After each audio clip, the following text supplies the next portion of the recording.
আসসালামু আলাইকুম সবাইকে। সবাই কেমন আছেন? আলহামদুলিল্লাহ আমি ভালো আছি। তো আমি অনেকদিন পরে ব্লগ ভিডিও দিচ্ছি। অনেক দিনই হয়ে গেছে, ১ মাস মতো হয়ে গেছে। আমি তো শুধু রিলস দিয়ে এভাবে আসলে ভিডিও করা হয় না, তো এর জন্য আর কি দেওয়া হয় না। তো আমি আজ ৩ দিন অসুস্থ। আমার গ্যাস্ট্রিকের প্রবলেম হইছে, হজমের সমস্যা হয়েছিল। তো যার জন্য অনেক বেশি অসুস্থ হয়ে পড়ছিলাম আর আমার শরীর অনেক দুর্বল হয়ে গেছিল। তো আজকে সকালে ঘুম থেকে উঠে দেখছি অনেক সুন্দর রোদ উঠছে। এরপর বাইরে এসে আমি আমার মাধবীলতা গাছটাকে একটু ভিডিও করি, আর গাছ থেকে হঠাৎ করে একটা ফুল মাটিতে পড়ে গেল। আর আমি তো পুরো অবাক, আল্লাহ, যে ভিডিও করতে করতে ফুলটা পড়ে গেল। অনেক ভালো লাগতেছিল, বাট ক্যামেরাতে আসছে কিনা আমি জানি না। বাট এই সেই ফুলটা তো অনেক সুন্দর লাগে। এটা হচ্ছে গোলাপি কালার আর সাদা কালার ছিল, ২ কালারের ফুল ছিল।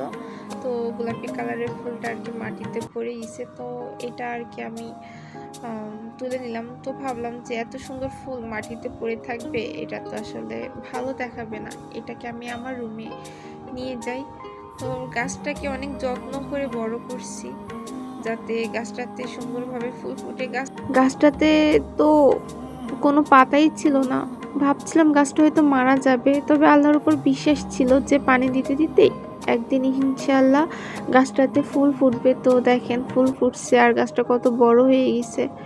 বাট মানুষের ক্ষেত্রে অন্যরকম। মানুষের ক্ষেত্রে চোখ বুজে কারোর উপরে বিশ্বাস রাখা যায় না, একমাত্র বাবা মা ছাড়া। বাকি সবাই স্বার্থপর। তো এদিকে আমি মামির বাসায় আসছি আর এসে দেখি যে মামি ছাতু তৈরি করবে।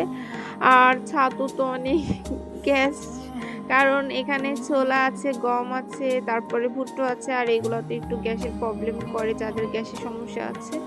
তো মামিকে বলছি, মামি তুমি এখন ছাতু তৈরি করতেছো, আমি তো খাইতে পারবো না। মামি বলছে সমস্যা নাই, পরে খাবা। এটা তো অনেকদিন রাখা যায়, ফ্রিজেও রাখা যায়। কেউ যদি ফ্রিজে রেখে ওই মানে আগামী বছরে খাইতে চাই তো খেতে পারবে। তো এইদিকে আর কি আমি কিছুটা নিচ্ছি, কারণ আমার তো আর দেখে লোভ সামলাতে পারছি না। যতই গ্যাস্ট্রিকের সমস্যা হোক না কেন, আমার তো একটু খাইতে ইচ্ছে করতেছে, তাই না? এর জন্য আমি জাস্ট অল্প করে একটু ছোলা ভাজা, গম ভাজা আর ভুট্টা ভাজা নিছি। এটা আর কি আমি একটু খাবো বিকেল টাইমে, আমার অনেক ভালো লাগে। আর এর তো আমি চাল ভাজাটাও নিয়ে নিলাম। মামি বলল যে এতটুকু নিলে হবে, একটু বেশি করে নাও, আস্তে আস্তে মজা করে খাবা। মাখায়ও খাওয়া যায় পেঁয়াজ মরিচ দিয়ে। তো আমি বলছি না মামি, এমনিতেই সমস্যা, শরীর দুর্বল হয়ে গেছে গ্যাসে, আবার যদি বেশি খাই সমস্যা হয়ে যাবে।